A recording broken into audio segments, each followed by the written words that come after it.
Salve e ben ritrovati a questo nuovo tutorial della CIE del Veneto riguardante le novità contenute nel decreto Cura Italia riferite all'emergenza coronavirus.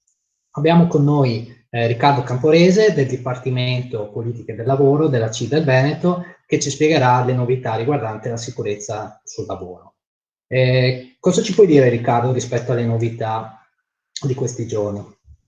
Beh, allora, intanto Fabio, un saluto a te e a tutti quanti quelli che ci ascoltano e un augurio a tutti i lavoratori e le lavoratrici che in questo momento sono impegnati nel contrasto al coronavirus, nella sanità, ma per fornirci i servizi che sono a noi essenziali. È un invito al senso di responsabilità di tutti. Detto questo, ci sono alcune novità importanti che riguardano innanzitutto il protocollo del 14 marzo, siglato tra le parti sociali, il sindacato e le associazioni datoriali tutte, che riguardano i comportamenti per il contrasto e il contenimento della diffusione del virus Covid-19 negli ambienti di lavoro. E sono novità importanti a cui tutti devono attenersi. E solo scrupolosamente attenendosi a queste saremo in grado, come dire, di confermare l'hashtag ce la faremo e ce la faremo tutti assieme. Ma quali sono queste novità? Allora, le novità sono, prima di tutto, informare. Vi deve essere un'adeguata informazione attraverso una comunicazione formale, scritta o via mail, che dica ai lavoratori come si devono comportare, quali sono le regole all'interno del luogo di lavoro per evitare la diffusione del contagio. Il secondo pezzo riguarda l'ingresso, come si entra in azienda, quali sono le precauzioni che vengono adottate. Una delle precauzioni che viene adottata, oltre alla pubblicizzazione delle norme, è anche quello della possibile misurazione della temperatura, che se supera i 37 gradi e mezzo, bisogna subito mettere in isolamento la persona e affidarlo alle cure dell'USL. Ulteriore questione rispetto agli accessi è riguardante invece gli accessi del personale esterno, sia autisti che per quanto riguarda altri lavoratori che magari lavorano all'interno dell'azienda ma sono dipendenti di altre aziende, cooperative o non. A questi lavoratori va data comunque informazione di quello che devono fare o non fare. È consigliato fortemente che gli autisti restino, se possibile, all'interno dei loro mezzi. Un'altra cosa importantissima sono le pulizie. Se il luogo lavoro è pulito, sanificato, ivi comprese quelli che sono gli strumenti informatici, le tastiere, i mouse, le scrivanie, in modo adeguato si contrasta la diffusione del virus. Bisogna mantenere la distanza di 1 metro gli uni dagli altri. Se questo non è possibile, ci sono due soluzioni. La prima soluzione è quella di mettere mano all'organizzazione del lavoro e quindi diversificare gli orari, interrompere l'attività magari in alcuni reparti non strategici, non importanti per la produzione, per consentire il mantenimento di questa distanza.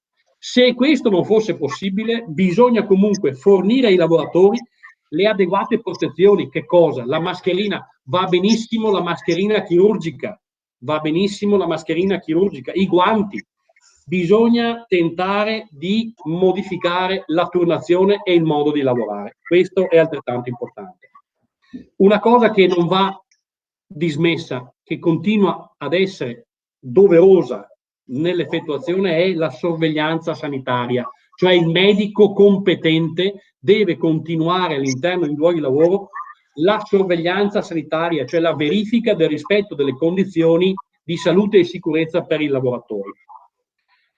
Un'altra questione, l'ultima, è quella di costituire, laddove è possibile, laddove ci sono le RSA, le RSU, un comitato di sorveglianza composto dall'RSPP, che è il rappresentante del datore di lavoro per la sicurezza, lo diciamo così, l'RLS, il rappresentante dei lavoratori per la sicurezza, l'RSU o l'RSA, per insieme decidere quali sono le soluzioni migliori per rispettare il protocollo che abbiamo appena enunciato.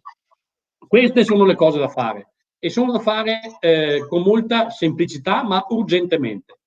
Là dove non si può mettere in sicurezza il lavoro, l'attività va sospesa, cioè va chiuso non solo il reparto, ma va chiusa anche l'azienda e vanno utilizzati gli ammortizzatori sociali.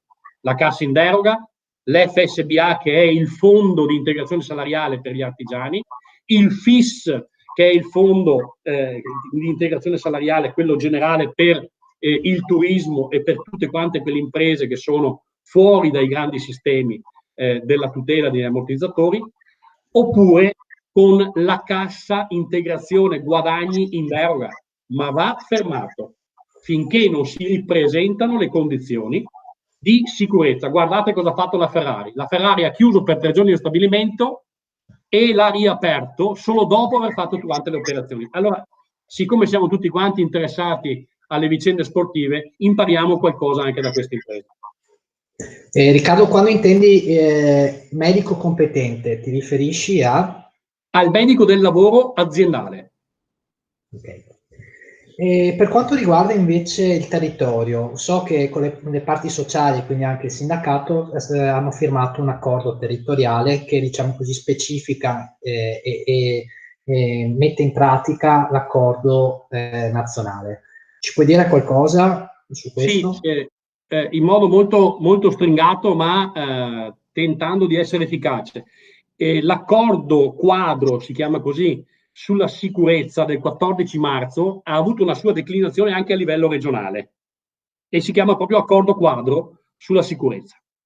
In questo accordo si dice sostanzialmente che cosa? La prima cosa che si dice è che le parti, la Regione Veneto, le parti datoriali, il sindacato CGIL e CISL e UIL, insieme si attivano nei posti di lavoro, nei confronti dei cittadini perché venga applicato il protocollo nazionale. Quindi un impegno di tutto il sistema, compreso lo SPISAL, quindi la sorveglianza dei luoghi di lavoro deputata a chi ha il compito di verificare se c'è o non c'è sicurezza nei posti di lavoro, ma anche a quelle che sono le parti sulla sicurezza che sono state concordate a livello territoriale. Per esempio, i rappresentanti dei lavoratori alla sicurezza, che sono rappresentanti territoriali, che escono in qualche modo, non dal cilindro, ma dall'accordo fatto con tutte le associazioni artigiane, gli RLST, o nell'accordo fatto nel commercio, sono i rappresentanti della sicurezza per quei luoghi di lavoro in cui non è possibile, sono al di sotto dei 15 dipendenti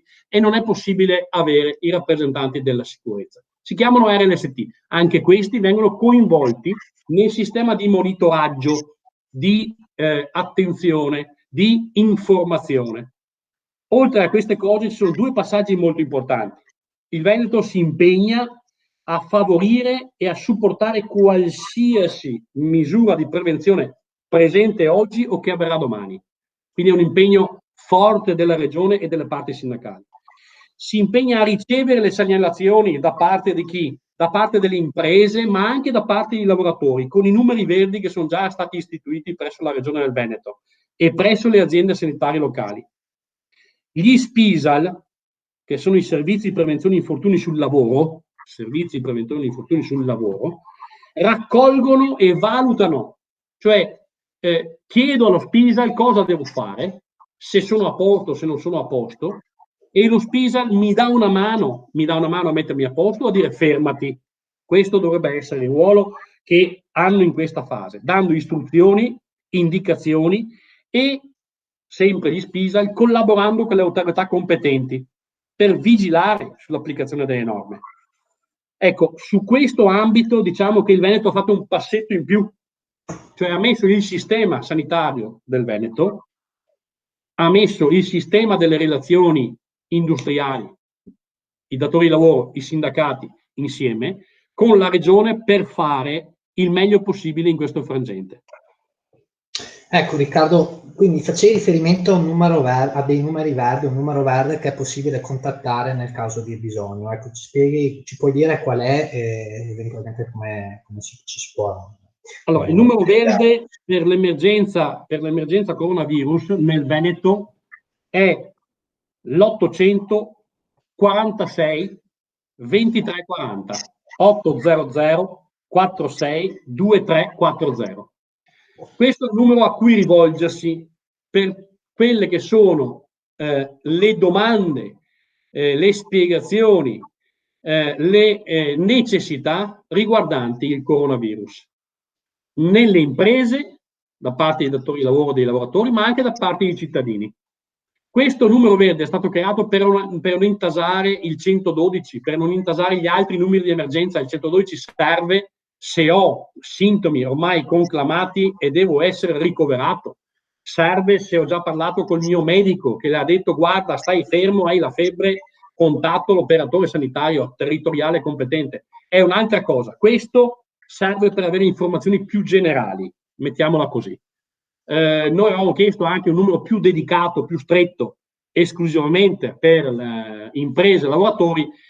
Purtroppo sapete che non è sempre possibile trovare le soluzioni più idonee, anche per ristrettezza dei tempi e magari anche per ristrettezze di altra natura.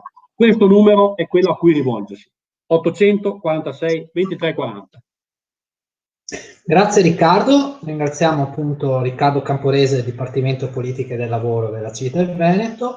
A tutti voi diciamo che in caso di necessità di approfondimenti, ulteriori domande, è attiva la mail coronavirus@cisveneto.org, ripeto coronavirus@cisveneto.org, e eventualmente ci sono le nostre sedi territoriali del sindacato sempre disponibili per fornire le risposte ai chiarimenti.